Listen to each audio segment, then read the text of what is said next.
with your host, Vince. And now, we're on the air.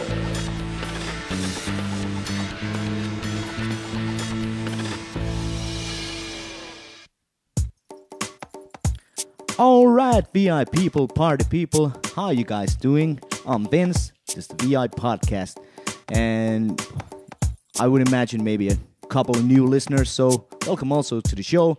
Just quickly want to tell you what we're going to be doing and what we have been doing for, I don't know, I've been doing this almost for, I think 2.5, almost 3 months, so sort of picking up my groove of how this show is supposed to go. What we do here on the Vince's VI podcast is talk to some musician or someone who's in the business somehow. You know, could be a sound engineer guy or owner of a bar or whatever. You know, just somebody involved in something I do. And yeah, I think all of us have really interesting stories to tell and to share and to just you know, shoot the shit, as they say. It's sort of like a conversation a lot of us musicians would have after the show when it's about 4:30, 5 a.m., except that we're not shit-faced. So that's what this is. And if you like what you hear, go back and listen to some other cool interviews I've done. There's the Graham Bonnet interview, which is one of my favorites, a 4-parter. And yeah, actually, when the hotel I did that interview is the same interview. Now I'm talking with Bob Engstrand. I hope I pronounced it right. Bob Engstrand. That's a difficult name for a Finn. Anyway, that was the same hotel we did our interview in, and it seems that hotel has some kind of a secret magic that makes people talk a lot, because when I did the Graham Bonnet interview, that was like an hour, and now with Bob we talked for, I don't know, a good 40 minutes. And actually, because of that, I will be cutting this into 2 pieces, so part 1 today, hopefully part 1 tomorrow, and yeah, you're gonna get all that good stuff out of Robert. Anyway, not too much to say. I just wanted to say that all you Turisas fans who are hopefully listening to this, how are you doing? And it's nice to be back in contact with you. Maybe some of you might recognize me. Yeah, I'm the guy. I'm the guy who did a couple of accordion fill-ins for them back in, I think it was 2004, and I also did some backing tracks on the first album, which was really, really interesting. I remember this one time we were rehearsing for the album, and I was also supposed to write all the contracts that, yeah, I'm gonna appear on this album doing backup vocals, and it was the day after my birthday, and also the day after my salary came, so well, you can connect the dots. It was summer, it was July, and you know, I've been out on the beach and, you know, in a bar and doing all kind of crazy shit, and yeah, I came in pretty hammered, and I'm still not exactly sure what papers I signed. I remember I signed something, but yeah, so far I haven't sold my soul to Tude or anything like that. He hasn't come to claim, so I think I'm safe. But anyway, yeah, hi to all the Turisas guys. I hope you're listening, and I hope to get to meet you guys. It's been a while, so yeah, maybe we'll get together. But hey, enough about that. Let's go to Cumulus Hotel, talk to Robert Engstrand. Here we go. Hi, this is the VI Podcast. I'm Vince, and I'm here with Bob, and we are in, which hotel was this? We are in Cumulus Koskikatu, I think it's called. All right, and you're doing a show tonight in where? I have a show in Hulluporo with some friends. I heard that there's going to be some Swede women tonight. Yeah, I heard also that there's some sort of marathon, some female marathon going on, and I think there's some kind of after party where we are playing. That's how it is in this city sometimes. The best idea after you've done a marathon is to go out drinking. I wouldn't say I can't say because I've never run a marathon, but that's an option. Yeah, absolutely. Somebody can do it. Are you a sports guy? In one way, I'm a big football fan. I'm a big fan of a team who plays in the second division in Italy at the moment, and I've been a huge fan since I was a teenager. And so I'm in a way I love that team, but I don't know if I'm a sports guy because there's sports can be fucking boring also, literally. I mean, it's so I don't know. It depends. If Sweden beats Finland in ice hockey, I'm a sports guy. I think everyone has that about some country anyway. So we do have this rivalry going on. I remember we were doing a Whit Flame album last year in Sweden, and just looking at we were coming over on the boat, and they had the 6-1 T-shirts. Like, should we buy a couple and just take them over? Yeah, I mean, there's always this, when Sweden beats Finland, and living in Finland as a Swede, ice hockey has sort of gotten a twisted meaning for me. I remember in 2006 when Sweden won the Olympic gold, and they played the final against Finland. And I remember I didn't really care at all. I don't really care about ice hockey at all. But when living in Finland as a Swede, it's always special when Sweden managed to win that very important Olympic gold. Which is a very prestigious medal. And I remember that I was sending some messages I was sending a lot of messages to my musician friends who are into ice hockey, and I wrote to them onnea hopeasta.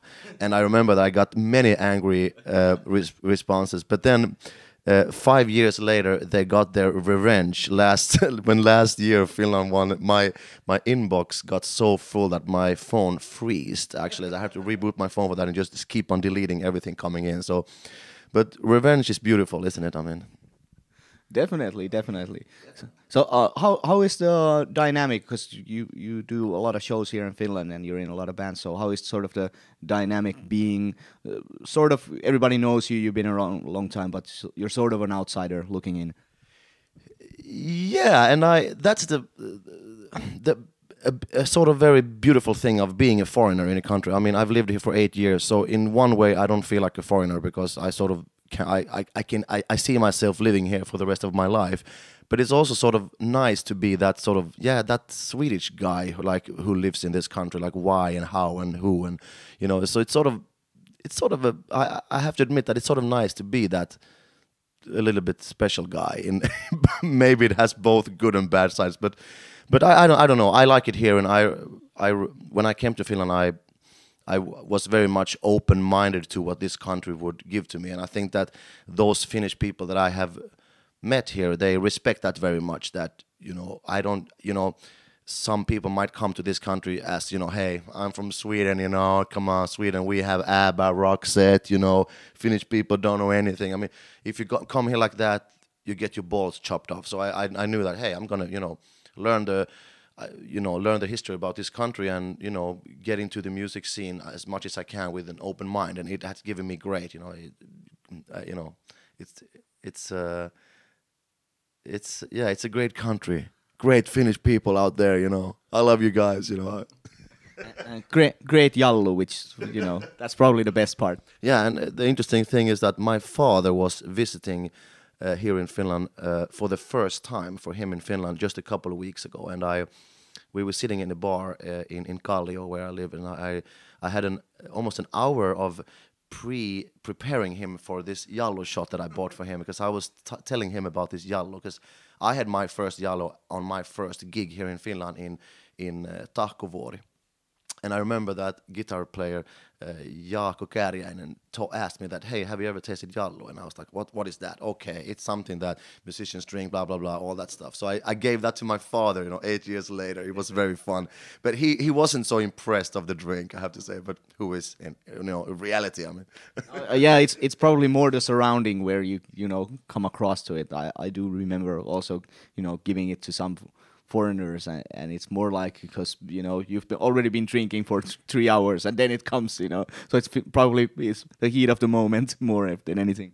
Absolutely, absolutely. But speaking about this, like doing gigs in Finland and doing gigs abroad, I mean, I joined Turisas in September last year, and that, that's, what is that, 7-8 months ago, and we've been touring pretty much since I joined the band. I had something like 2 or 3 weeks to prepare, learning all the material and preparing for the tour, and we were doing a 9-week tour in Europe, and we were in Australia for 2 weeks, and we just got back from a 3-week tour in America, and we have done something like 85 gigs or something like that, 80 gigs together. So the new lineup has really gotten a good start, like this. You've gelled.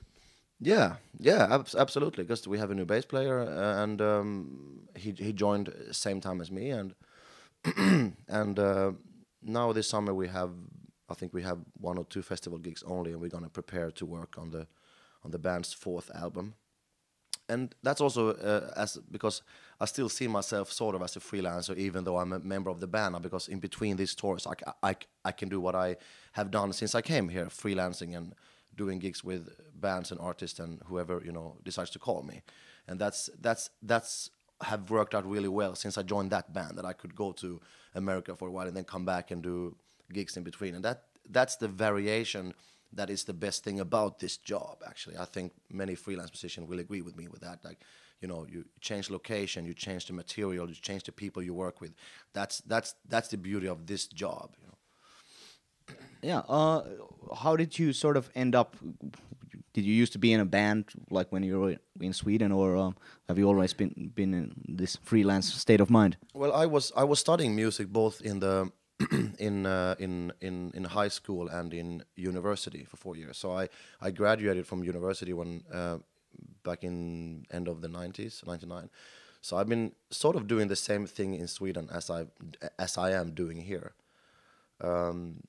I did maybe a bit more studio jobs when I lived in Sweden, because that is something that is sort of course, things has changed also for a while. You don't really hire in studio musicians in that way that you used to do, but in many ways it's the same thing. But here in Finland, I've been sort of, I don't know, living in Helsinki, the capital city. I used to live in Malmö, and so I don't know. It has been going really well for me here, I think. I mean, when I look back of respected musicians that I've been working with and stuff like that, so it's going well.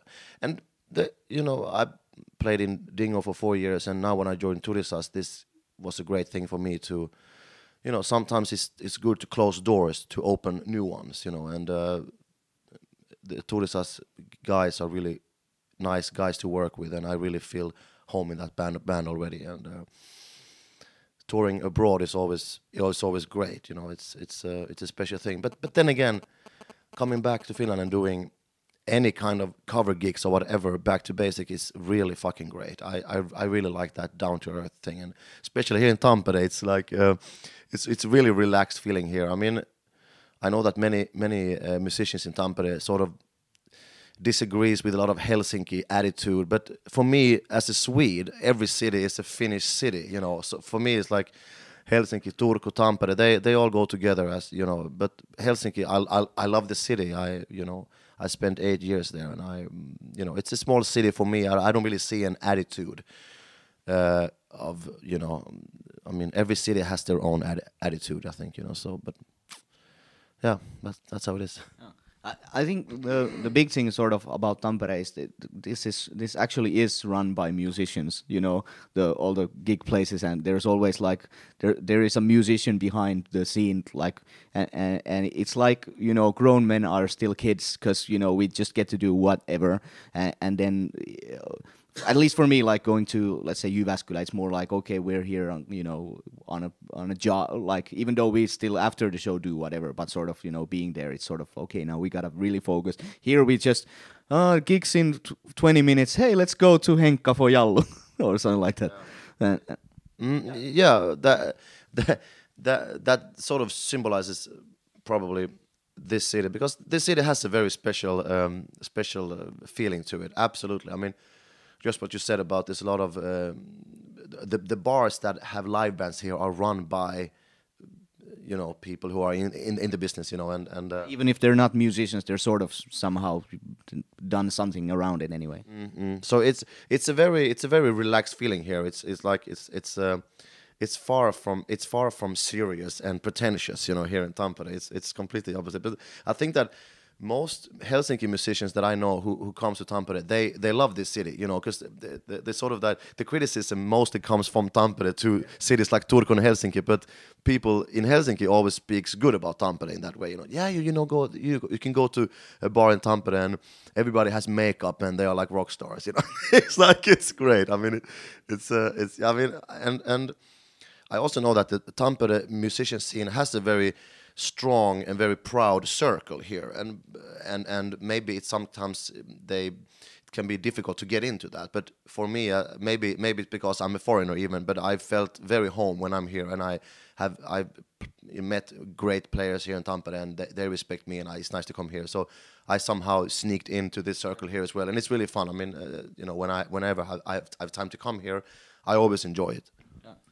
I think it took me like, because I came with the own band sort of, so I sort of came through that. So it took me maybe 2 years before I started getting into the cover scene. But once you're in there, it's like you're never getting out. It's like the mafia or something like that.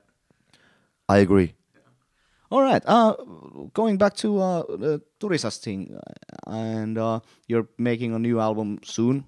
Fourth album, or you're getting to that. Is it still Matthias Nygård show? Sort of. Is he still like he's the one with the master plan, and he sort of has the end game in mind already? When it comes to the songwriting, I don't know yet, because we haven't even started to work on that album. I know that Matthias has been absolutely the one who's been carrying the banner when it comes to songwriting and ideas and stuff like that. But then again, he and Jussi are band leaders, and in that way, but they are easy to work with, and let's see how this collaboration is going to turn out when we are all with this new lineup also sitting down and figuring out what to do. But I know that Matthias, he also wants to have influences from the rest of the guys. So I don't know, I think it's a give and take thing for me as a new member of the band, because they haven't really had a steady keyboard player in the band before. So they gave me pretty much free hands to do sort of my thing and use the sounds that I want to have for the band, and bring in maybe more progressive rock sound to the band with Hammond organ and Mellotron and grand pianos and stuff like that. And that might be something that will follow up on the fourth album. But then again, we haven't even, I think the only goal is that the record label wants the album to be out next year, early next year or whatever, early spring or whatever, something like that. So right now, we are just having a little break from all the touring, because there's been a lot of touring for the last half year. So now we have just some festival gig in Vanaja Festival in July, and maybe something else as well. So now, right now, things are calm, and we are just breathing and relaxing, this beautiful spring. All right, and then Vanaja, of course, that's the home show, so that should be probably pretty easy and relaxed also to do in Hämeenlinna. Yeah, and I've played there once with Kotipelto back in 2007, I think it was, and I loved that festival. That was the first time I was there, and the weather was great. And I remember after that gig with Kotipelto, I was sitting on the lawn, the green lawn, and next to the water and the castle, and I was sipping on a cider, and hey, this is great feeling. It was that was so. It's gonna be great to go to Vanaja again, to have a gig there as well.